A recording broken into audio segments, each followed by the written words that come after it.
Hi welcome to ABN tech today. Customer అంటే కష్టపడేవాడు అనే meaning ఎక్కడా లేదండి. కానీ కంపెనీలే కస్టమర్లని కష్టపెడుతుంటాయి. కమర్షియల్ ప్లాన్లు వేసేస్తూ కంఫర్ట్ ఇస్తున్నాం అంటాయి. కానీ అప్గ్రేడ్ అనే పేరుతో ఖర్చు పెంచేస్తూ ఉంటాయి. ఓ పక్క కొత్త వెర్షన్లు అప్డేట్ చేసుకోవాలి, మరో పక్క హార్డ్వేర్ మారితే అప్గ్రేడ్ చేసుకోవాలి. కస్టమర్ జేబుకి చిల్లు పెట్టే ఇలాంటి సమస్యలు టెక్ ప్రపంచంలో ఇవన్నీ ఎప్పటి నుంచో ఉన్నవే.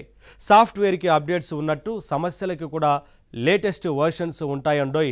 మరి ఆ లేటెస్ట్ టెక్ సమస్యలేంటి, వాటి నుంచి ఎలా బయటపడాలి, ఆసక్తికరమైన విశేషాలతో వచ్చేసింది ఈ వారం ఎపిసోడ్. మరి ఎంటర్ అయిపోదామా?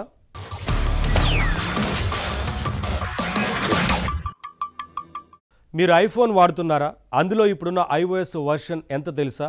బహుశా 18 పాయింట్ సంథింగ్ అయి ఉంటుంది. త్వరలోనే కొత్త అప్డేట్ వస్తుంది. అఫ్కోర్స్ కొత్త అప్డేట్ వచ్చినప్పుడు ఫోన్ పనితీరు మెరుగుపడుతుంది, కొత్త ఫీచర్లు కూడా వస్తాయి.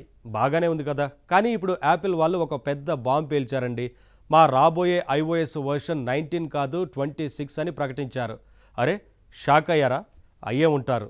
అదేంటి 19, 20, 21, 22, 23, 24, 25 ఇలా వర్షన్లన్నీ ఏమైపోయినట్టు? కాకెత్తుకుపోయిందా అని డౌట్ కూడా వచ్చిందా?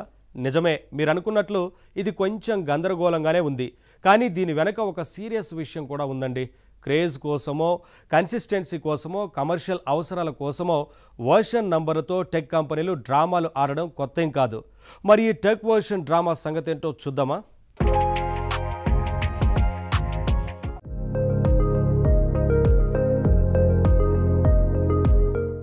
ఇప్పుడు యాపిల్ ప్రపంచంలో ఒక పెద్ద చేంజ్ వచ్చేసిందంటున్నారు.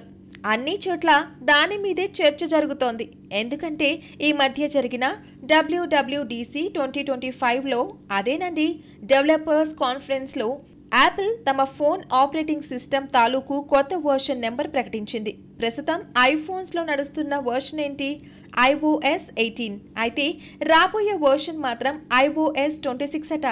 అరే ఇదేంటి, మధ్యలో iOS 19 నుండి 25 వరకు ఉన్న వర్షన్లు ఏమైపోయాయి అని కొందరు కంగారు పడ్డారు. సింపుల్గా చెప్పాలంటే ఇప్పుడు యాపిల్ వాళ్ళ వర్షనింగ్ సిస్టమే మారిపోయింది. అంటే యాపిల్ తన ఆపరేటింగ్ సిస్టమ్ వర్షన్లకు పేరు పెట్టే విధానాన్ని మార్చుకుందన్నమాట. ఇకపైన ఆపరేటింగ్ సిస్టమ్ వర్షన్ని సంవత్సరానికి లింక్ అవుతుంది. అందులో కూడా మళ్ళీ ఓ నెంబర్ ఎక్స్ట్రా ఉంటుంది. అంటే ఏంటి? 2025వ సంవత్సరంలో విడుదలయ్యే iOS వర్షన్ 25 కాదు 26 అవుతుంది. కార్ల మోడల్స్ మాదిరిగా ఈ సంవత్సరం రిలీజ్ అయిన దానికి రాబోయే సంవత్సరం నంబర్ ఇస్తారన్నమాట. కొత్త కారు మోడల్స్ చూడండి, 2025 చివరిలో విడుదలైనా అది 2026 మోడల్గా చలామణి అవుతుంది. అలా అన్నమాట. iOS 18 తర్వాత ఏకంగా 26 వచ్చేస్తుంది అనేసరికి చాలామంది గ్రేట్ అన్నారు. అన్ని నెంబర్లు జంప్ చేసేసరికి యాపిల్ ఫోన్లో ఏదో అద్భుతం జరిగిపోతుందనుకుని మురిసిపోయారు. తీరా విషయం తెలిసాక ఉసురనక తప్పలేదు. ఓస్, ఫోన్లో గొప్ప మార్పేమీ రాదన్నమాట. నెంబర్ సిస్టంలో మాత్రమే మార్పు జరిగిందా? అరెరే అని చల్లబడిపోయారు. అంటే iOS 19 వస్తే ఏ ఫీచర్లు ఉండేవో అవే ఫీచర్లు ఇప్పుడు iOS 26లో ఉంటాయన్నమాట. అంతే, అంతకు మించి మరేం లేదు. కానీ దీనినే ఒక ఘనమైన ముందడుగులాగా యాపిల్ తన WWDC 2025 ఈవెంట్లో చాలా గొప్పగా ప్రకటించుకుంది. ఐఫోన్ మాత్రమే కాదు, Mac OS, Apple Watch OS, iPad OS, Apple TV OS అన్నీ ఇదే ధరలో నడుస్తాయట. సరే, డివైస్ల తాలూకు వర్షన్ నెంబర్లతో ఆటలాడడం, క్రేజ్ కోసం కస్టమర్ల మైండ్స్తో గేమ్స్ ఆడడం ఈ టెక్ కంపెనీలకి కొత్తేమీ కాదు. అసలు ఈ వర్షన్ నెంబర్ల గారడి అనేది యాపిల్ మాత్రమే చేస్తుందనడము తప్పే. నిజానికి ఇలాంటి గారడీల విషయంలో మైక్రోసాఫ్ట్ చాలా సీనియర్ అని చెప్పాల్సి ఉంటుంది. వాళ్ళ చరిత్రను చూస్తే ఈ నెంబర్ల ఆటోలో వాళ్ళు ఎప్పుడు ముందున్నారని మనకి అర్థమవుతోంది. మైక్రోసాఫ్ట్ మొదట్లో తమ విండోస్ ఆపరేటింగ్ సిస్టమ్కు మామూలు నెంబర్లే పెట్టేది. విండోస్ 1, విండోస్ 2, విండోస్ 3 ఇలా. కానీ ఆ తర్వాత హఠాత్తుగా విండోస్ 3 తర్వాత విండోస్ 95 వచ్చేసింది. ఈ విండోస్ 95 అనేది అప్పట్లో మైక్రోసాఫ్ట్ వాళ్ళ మోస్ట్ క్రేజీ ఆపరేటింగ్ సిస్టమ్గా పేరు తెచ్చుకుంది. అంతకుముందు విండోస్ 3, విండోస్ 3.1 అనే వర్షన్లు జనంలో వాడుకలో ఉండేవి. ఆ తర్వాత డైరెక్ట్గా 95 వర్షన్ వచ్చేసరికి జనానికి మతిపోయింది. అరే, నేరుగా 3 నుంచి 95కి వెళ్ళిపోయారేంటి ఆపరేటింగ్ సిస్టమ్ అనేది ఒక్కసారిగా 92 వర్షన్లు అప్గ్రేడ్ అయిపోవడం ఏంటి అని తెగ డిస్కస్ చేసుకున్నారు. కానీ చివరికి తేలిందేంటి? అంతలేదు. కేవలం 1995 అనే సంవత్సరంలో రిలీజ్ చేయడం వల్ల మాత్రమే కొత్త ఆపరేటింగ్ సిస్టమ్కి విండోస్ 95 అని పేరు పెట్టారని తేలింది. ఉత్సాహం మొత్తం పోయి ఉసురనాల్సి వచ్చింది. సరే, విండోస్ వాళ్ళు ఆ తర్వాత సంవత్సరాల నెంబర్ గేమ్ కొంతకాలం నడిపారు. 1998లో విండోస్ 98 తెచ్చారు. మళ్ళీ 2000లో విండోస్ 2000 తెచ్చారు. అదే టైంలో విండోస్ మీ అని మరొక ఓఎస్ కూడా రిలీజ్ చేసి అది కూడా విండోస్ 2000కి సమానమే, కానీ అది హోమ్ వర్షన్ అని అన్నారు. కానీ ఆ తర్వాత ఏమైందో ఏమో, మళ్ళీ సంవత్సరాల నెంబరింగ్ పద్ధతిని మార్చేశారు. అటుపైన ప్రతి ఆపరేటింగ్ సిస్టమ్కి ఒక్కో పేరు పెట్టడం మొదలుపెట్టారు. గొప్ప ఎక్స్పీరియన్స్ ఇచ్చే వర్షన్ అంటూ విండోస్ ఎక్స్పీ అనే ఆపరేటింగ్ సిస్టమ్ పట్టుకొచ్చారు. అది సక్సెస్ అయిందనుకోండి. కానీ ఆ తర్వాత విండోస్ విస్టా అంటూ మరొకటి తెచ్చారు. అదో పెద్ద డిజాస్టర్. ఇప్పటి వరకు మైక్రోసాఫ్ట్ చరిత్రలోనే అతిపెద్ద అట్ ఫ్లాప్ అది. చూస్తేనే చిరాకొచ్చే ఆపరేటింగ్ సిస్టమ్ అది. మరి ఇంకేముంది, విస్టా అలా ఘోరమైన దెబ్బతినేసరికి మళ్ళీ తోక ముడిచి నెంబర్ల పద్ధతిలోకి వచ్చారు. విండోస్ కొత్త వర్షన్లకి విండోస్ 7, విండోస్ 8 అంటూ నెంబర్లు ఇచ్చారు. ఈ యూటర్నే పెద్ద కామెడీ అనుకుంటే ఎంతకంటే పెద్ద కామెడీ ఇంకొకటి ఉంది. అదేనండి, విండోస్ 8 తర్వాత డైరెక్ట్గా విండోస్ 10 వస్తోందని ప్రకటించారు. అరే ఇదేంటి, విండోస్ 8 తర్వాత విండోస్ 9 కదా రావాలి, 10 రావడం ఏంటి అని అప్పట్లో చాలామంది యూజర్లు, టెక్ నిపుణులు తలలు పట్టుకున్నారు. కస్టమర్ల కన్ఫ్యూజనే వాళ్ళకి ప్రచారంగా కూడా ఉపయోగపడిందిలేండి. అసలు ఏం జరిగింది? విండోస్ 8 తర్వాత విండోస్ 8.1 అని చిన్న మార్పుతో మరో ఓఎస్ రిలీజ్ చేశారు మైక్రోసాఫ్ట్ వాళ్ళు. మరి ఆ 8 ఒకటి కలుపుకుని అదే విండోస్ 9 అని జనం అనుకోవాలని భావించారో ఏమో. అసలు విండోస్ 9 అనేది ప్రచారంలోకి రాకుండా చేశారు. విండోస్ 10 వచ్చేసింది. ఇదిగో ఇప్పుడు విండోస్ 11 నడుస్తోంది. అది మైక్రోసాఫ్ట్ వాళ్ళ వర్షన్ జంపింగ్ జపాంగ్ కదా. ఇప్పుడు ఐఓఎస్ నెంబర్ల గేమ్ కూడా దాదాపు ఇలాంటిదే. అప్పట్లో విండోస్ నెంబర్ల ఆటలు కావచ్చు, ఇప్పుడు యాపిల్ నెంబర్ గేమ్ కావచ్చు. టెక్ దిగ్గజాలన్నీ ఇంతే. ఇవి ఇలా వర్షన్ నెంబర్లని జంప్ చేయడం వెనుక చాలా కారణాలుంటాయి. కొన్నిటి విషయంలో మనం కన్విన్స్ కావచ్చు, కానీ చాలా వాటి వెనుక కమర్షియల్ కారణాలే కనిపిస్తాయి. చెప్పాలంటే ఇదో పెద్ద మార్కెటింగ్ గిమ్మిక్. ఐఓఎస్ 18 నుంచి డైరెక్ట్గా ఐఓఎస్ 26కి పెద్ద జంప్ చేయడం వల్ల యాపిల్కి లాభమేంటి? యాపిల్ ఫోన్ వాడే వాళ్ళకి ఈ నెంబర్ చేంజ్ వల్ల థ్రిల్ అనిపిస్తుంది. అబ్బో ఇదేదో చిన్న అప్డేట్లా లేదే, ఫోన్లో ఏదో పెద్ద మార్పు జరిగిందబ్బా అనే ఫీలింగ్ వస్తుంది. రాబోయే కొత్త ఐఫోన్లో ఏవేవో కొత్త కొత్త ఫీచర్లు, విప్లవాత్మకమైన మార్పులు వచ్చేస్తాయని భావించి పాతవి పక్కన పడేసో అమ్మేసో కొత్త డివైస్లు కొనే ఆలోచన చేస్తారు. ఈ విధంగా టెక్ ప్రపంచంలో ఒక హైప్ను సృష్టించి కొత్త ఫోన్లు అమ్ముకోవాలన్నది కంపెనీల స్ట్రాటజీ.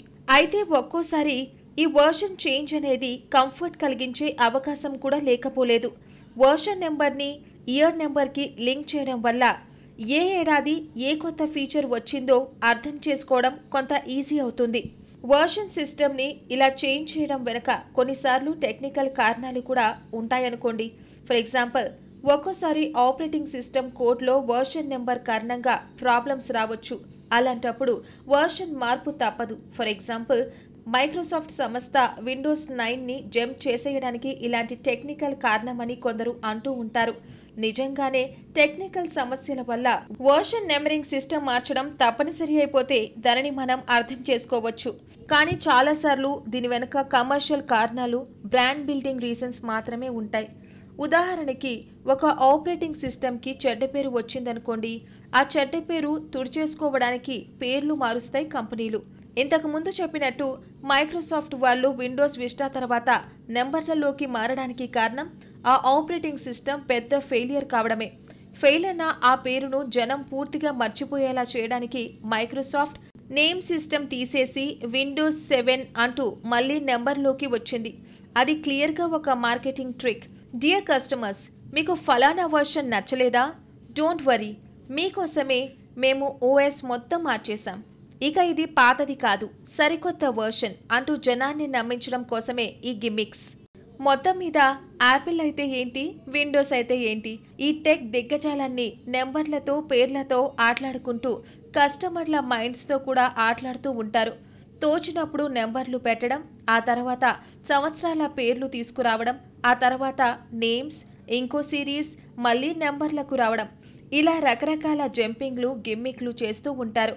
ఈ నెంబర్ల గారడికి వేరే రీజన్స్ కొన్ని ఉన్నప్పటికీ ముఖ్య కారణం కంపెనీల వ్యాపార ప్రయోజనాలే. ఎప్పటికప్పుడు కొత్తదనం ఉన్నట్టు చూపించడం, యూజర్లను ఆకర్షించడం, మీడియాలో చర్చకు దారితీయడం, ఇవన్నీ కూడా ఈ స్ట్రాటజీ వెనుక కారణాలే.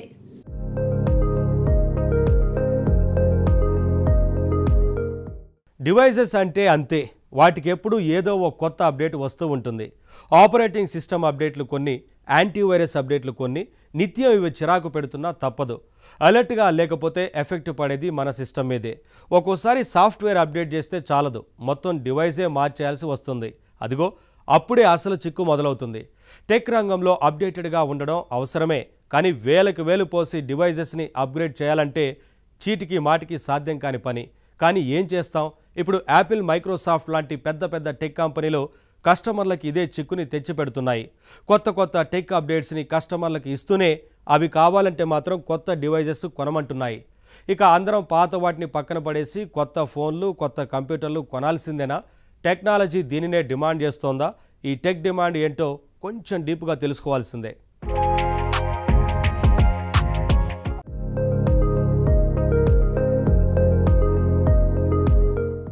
మీరు ఐఫోన్ వాడుతున్నారా?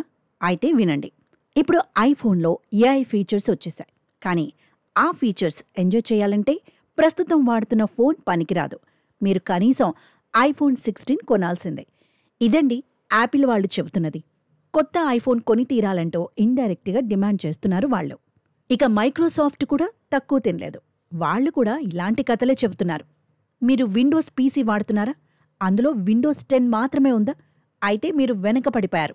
ఇదిగో ఈ అక్టోబర్లోపు మీరు తప్పనిసరిగా విండోస్ 11కి అప్గ్రేడ్ కావాలి. లేదంటే మీ పీసీకి డేంజర్. మీది పాత పీసీ అయితే దాంట్లో విండోస్ 11 ఇన్స్టాల్ చేయడం కుదరదు. కాబట్టి కొత్త పీసీ కొనాల్సిందే అంటున్నారు. ఇది కూడా కొత్త పీసీ కొనాలని చేస్తున్న డిమాండే. ఈ టెక్ డివైసెస్ ఎప్పుడూ ఇంతే, స్థిరత్వం ఉండదు. ఇంట్లో ఓ సీలింగ్ ఫ్యాన్ కొనుక్కుంటే దాన్ని ఓ 10 ఏళ్లు వాడగలుగుతాం. కానీ సెల్ ఫోన్ కొనుక్కుంటే 3 ఏళ్లలో దాన్ని మార్చాల్సిందే. ఒక కారు కొంటే 6-7 ఏళ్లు నడపచ్చేమో, కానీ కంప్యూటర్ విషయంలో మాత్రం ఆలోపే అప్గ్రేడ్ అయి తీరాలి. ఎందుకంటే ఫోన్, కంప్యూటర్ లాంటివి కొన్నట్టుగా ఎల్లకాలం వాడలేం. వాటిలో సాఫ్ట్వేర్ అప్డేట్ చేస్తూ ఉండాలి. అవసరమైతే హార్డ్వేర్ కూడా అప్గ్రేడ్ చేసుకోవాలి. ఎందుకు ఈ బాదరబందీ అంతా? పోనీ వాటిని పక్కన పెట్టేద్దామా అంటే కుదరదు. ఫోన్లు, కంప్యూటర్లు మన జీవితంలో భాగాలైపోయాయి. ఇప్పుడు మన దగ్గర అవి ఉండాల్సిందే, మెయింటైన్ చేయాల్సిందే. అమ్మిన డివైజెస్ కోసం కంపెనీలు ఎప్పటికప్పుడు కొత్త అప్డేట్స్, ప్యాచెస్ ఇస్తుంటాయి. ఈ అప్డేట్స్ వల్ల 2 రకాల లాభాలు. డివైస్ పనితీరులో లోపాలుంటే అప్డేట్స్తో అవి ఫిక్స్ అవుతాయి. సిస్టంలో కొత్త ఫీచర్స్ యాడ్ అవుతాయి. మంచిదే కదా. కానీ ఈ అప్డేట్ ప్రాసెస్ అనేది ఉచితంగా జరిగేది కొంతకాలమే. ఒక టైం గడిచాక కొత్త అప్డేట్స్ కావాలంటే మొత్తంగా మీ డివైజ్నే మార్చేయాలి అంటాయి కంపెనీలు. ఇక్కడే కస్టమర్కి ఇబ్బంది ఎదురవుతుంది. ఇదిగో ఇప్పుడు అదే జరుగుతోంది. మరి మొదటగా యాపిల్ డివైజెస్ సంగతి మాట్లాడుకుందాం. ఈ మధ్య యాపిల్ తన డివైజ్ల్లో కొత్తగా ఏఐ ఫీచర్స్ని ప్రవేశపెట్టడం మొదలైంది. ఏఐ అంటే ఆర్టిఫిషియల్ ఇంటెలిజెన్స్. కానీ యాపిల్ వాళ్ళు అదేదో తమకే సొంతం అన్నట్టు ఫీల్ అయ్యారు. తమ డివైజుల్లోని ఏఐ ఫీచర్లకి యాపిల్ ఇంటెలిజెన్స్ అంటూ ఓ సొంత బ్రాండ్ నేమ్ పెట్టేసుకున్నారు. ఏఐ విషయంలో యాపిల్ చాలా హైప్ క్రియేట్ చేయడం మొదలుపెట్టారు. అదంతా ఓకే అనుకోవచ్చు. కానీ అసలు మెలిక ఏంటంటే ఈ అత్యాధునిక ఏఐ ఫీచర్లు పాత యాపిల్ డివైజెస్లో దేంట్లోనూ పనిచేయవు. పాతవి అంటే ఏ ఐఫోన్ 4లోనో 5లోనో కాదు, మొన్న కొన్న ఐఫోన్ 15, 15+ కూడా పనిచేయవు. అవునండి, యాపిల్ ఫోన్లో ఏఐ ఫీచర్స్ వాడాలంటే మన దగ్గర కనీసం ఏ ఫోన్ ఉండాలో తెలుసా? ఐఫోన్ 15 Pro ఉండాలి. అంతకుముందున్న మోడల్స్లో ఏఐ ఫీచర్స్ ప్రశ్నే లేదు. ఐఫోన్స్ విషయంలో మాత్రమే కాదు, యాపిల్ వాళ్ల ఇతర డివైజెస్ విషయంలో కూడా ఇంతే. యాపిల్ వాళ్ల పవర్ఫుల్ చిప్ M1 అది లేని ఐప్యాడ్లు, మ్యాక్లలో కూడా ఏఐ ఫీచర్స్ పనిచెయ్యవు. అంటే ఏంటి? కొత్త ఏఐ ఫీచర్లు కావాలంటే యాపిల్ యూజర్లందరూ పాత డివైజెస్ పక్కన పడేసి ఇప్పుడు కొత్త ఐఫోన్లో, కొత్త ఐప్యాడ్లో, కొత్త మ్యాక్లు కొనాల్సిందే. ఇక అటుపక్క మైక్రోసాఫ్ట్ విషయం తీసుకుందాం. అక్కడ కూడా దాదాపు ఇదే గేమ్ నడుస్తోంది. ప్రస్తుతం విండోస్ పీసీల్లో మోస్ట్ పాపులర్గా ఉన్న ఆపరేటింగ్ సిస్టమ్ విండోస్ 10. ఇప్పుడు ప్రపంచవ్యాప్తంగా చాలామంది తమ పీసీల్లో విండోస్ 10నే వాడుతున్నారు. విండోస్ 11 ఆల్రెడీ వచ్చినప్పటికీ చాలామంది ఇప్పటికీ విండోస్ 10 మీదే ఆధారపడ్డారు. అయితే ఈ సంబరం ఇక కొద్ది నెలలు మాత్రమే అంటూ మైక్రోసాఫ్ట్ తేల్చేసింది. త్వరపడండి, విండోస్ 11కి మారిపోండి, లేకపోతే కొంప మునిగిపోతోంది అంటోంది. ఇంతకీ విషయం ఏంటి? ఈ ఏడాది అక్టోబర్ 14వ తేదీతో విండోస్ 10కి తాను ఇచ్చే ఫ్రీ సపోర్ట్ని పూర్తిగా క్లోజ్ చేసేస్తోంది మైక్రోసాఫ్ట్. అంటే ఆ తేదీ తర్వాత ఏమవుతుంది? మీ కంప్యూటర్లో మీరు విండోస్ 10 వాడుతున్నారనుకోండి, ఆ తేదీ తర్వాత ఇక మీ కంప్యూటర్కి మైక్రోసాఫ్ట్ నుంచి సెక్యూరిటీ అప్డేట్లు రావు. మీ ఆపరేటింగ్ సిస్టంలో భద్రతాపరంగా ఎలాంటి సమస్యలు వచ్చినా మైక్రోసాఫ్ట్కి బాధ్యత ఉండదు. సరే, ఇప్పుడు మాత్రం వాళ్ళకి ఏం బాధ్యత ఉంది అనకండి. మైక్రోసాఫ్ట్ ఇచ్చే అప్డేట్స్ వల్లే ఆపరేటింగ్ సిస్టమ్ సేఫ్గా ఉంటుంది. ఎప్పుడైతే అప్డేట్స్ ఆగిపోయాయో ఆ క్షణం నుంచి మీ కంప్యూటర్ ఈజీగా సైబర్ దాడులకు గురయ్యే అవకాశం ఉంటుంది. పైగా ఈ సంగతి ఇప్పటికే అటాకర్లకి బాగా తెలుసు. మైక్రోసాఫ్ట్ కూడా అప్డేట్స్ ఆపేస్తున్నామంటూ గట్టి ప్రచారం చేసింది. కాబట్టి సైబర్ అటాకర్లంతా ఆ డేట్ తర్వాత విండోస్ 10 మీద పడడానికి సిద్ధంగా ఉన్నారు. రేపు వాళ్ళు విండోస్ 10లో ఏదైనా కొత్త లూప్ హోల్ కనుక్కుంటే వాళ్ళు చేసే అటాక్ నుంచి యాంటీవైరస్ కూడా మన సిస్టమ్ని కాపాడలేకపోవచ్చు. మరి ఏంటి దీనికి పరిష్కారం అంటే మైక్రోసాఫ్ట్ వాళ్ళు వెరీ సింపుల్ అంటున్నారు. మరేం లేదు, మీరు మీ విండోస్ 10 ఓఎస్ని పక్కన పడేసి మీ పీసీని విండోస్ 11 ఓఎస్కి అప్డేట్ చేసుకోండి, చాలు, మీరు సేఫ్ అయిపోతారు అని చెబుతున్నారు. వాళ్లే అలా చెప్పాక జనం ఇంకేం చేస్తారు? అలర్ట్ అయ్యారు.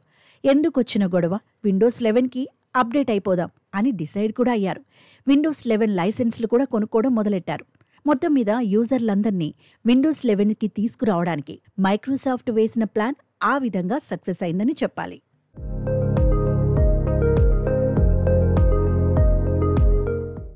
కొత్త ఫోన్, కొత్త కంప్యూటర్ కొని తీరాలంటే ఖర్చు అవుతుంది. కానీ పాత పీసీలోనే కొత్త ఓఎస్కి అప్గ్రేడ్ అవ్వగలిగితే అది ఈజీ అవుతుంది. అందుకే ఇప్పుడు తమ పీసీలో విండోస్ 10 వాడుతున్న వాళ్ళు అదే పీసీని విండోస్ 11కి అప్డేట్ చేసుకోవాలనుకుంటున్నారు. కానీ ప్రాబ్లం ఏంటంటే అన్ని సందర్భాల్లోనూ ఈజీ కాదు. పీసీలో ప్రత్యేకమైన చిప్ ఉంటే తప్ప విండోస్ 11 ఇన్స్టాల్ కాదు. అంటే మీ పీసీ విండోస్ 11కి కంపాటబుల్గా లేకపోతే మీరు కొత్త పీసీ కొనుక్కోవాల్సిందే. ఇంతకంటే గొప్ప వింతేంటో తెలుసా? మీరు ఏనాడో కొన్న ల్యాప్టాప్ విండోస్ 11కి కంపాటబుల్గా ఉండొచ్చు. రీసెంట్గా కొన్న కంప్యూటర్ విండోస్ 11కి పనికి రాకపోవచ్చు. ఇదేం వింత అంటున్నారా? అదే మైక్రోసాఫ్ట్ వారి గందరగోళం.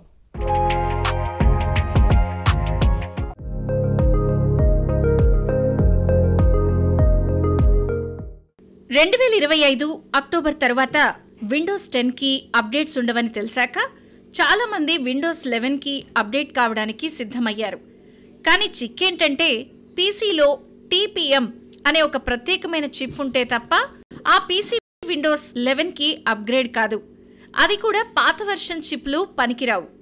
TPM వర్షన్ 2.0 ఉంటే తప్ప విండోస్ 11కి అప్గ్రేడ్ సాధ్యం కాదు.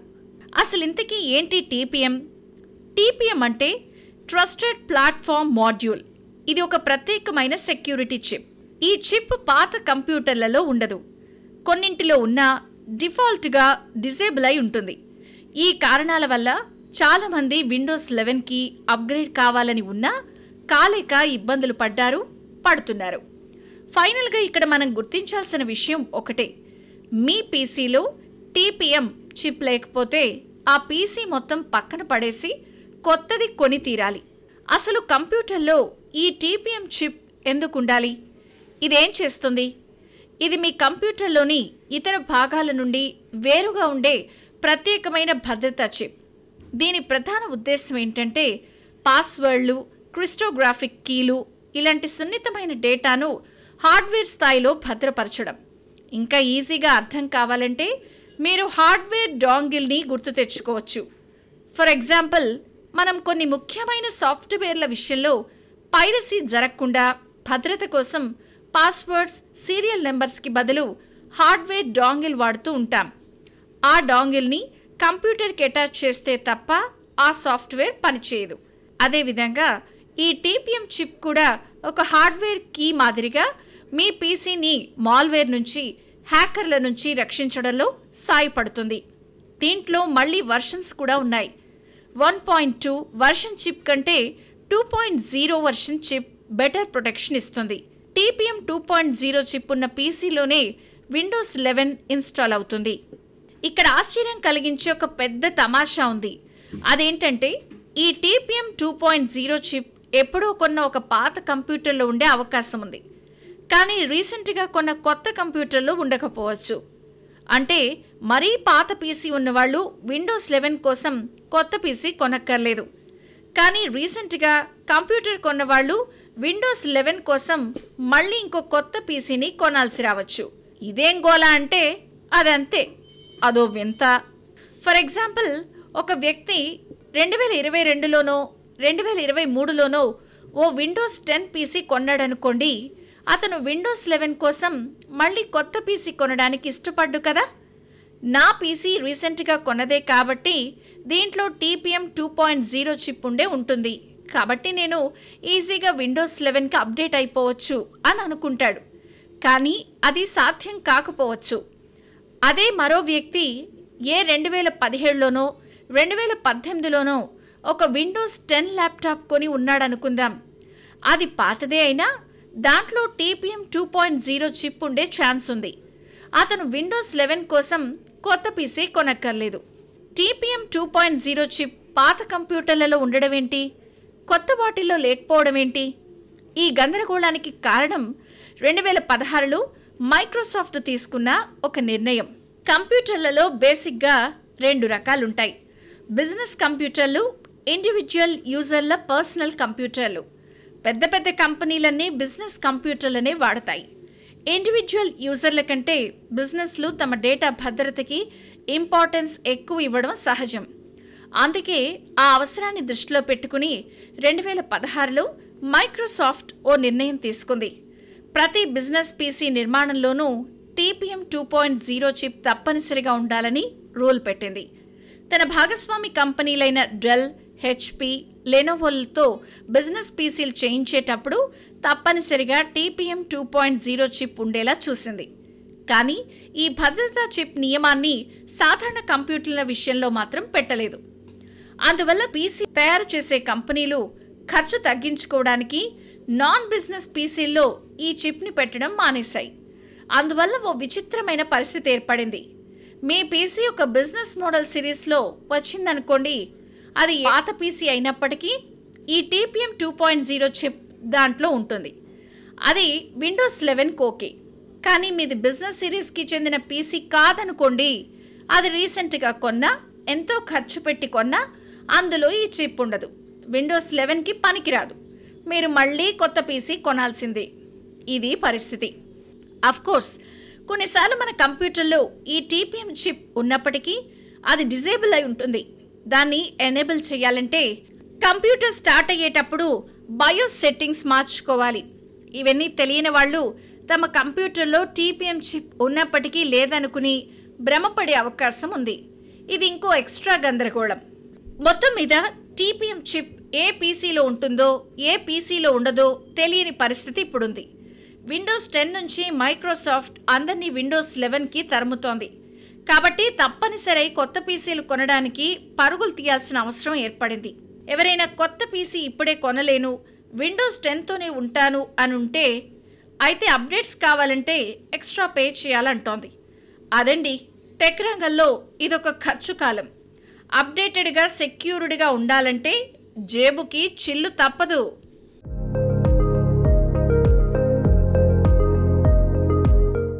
చూశారు కదా, ఇది ఈ వారం టెక్ టుడే. మరిన్ని టెక్ విశేషాలతో నెక్స్ట్ వీక్ మళ్ళీ కలుద్దాం.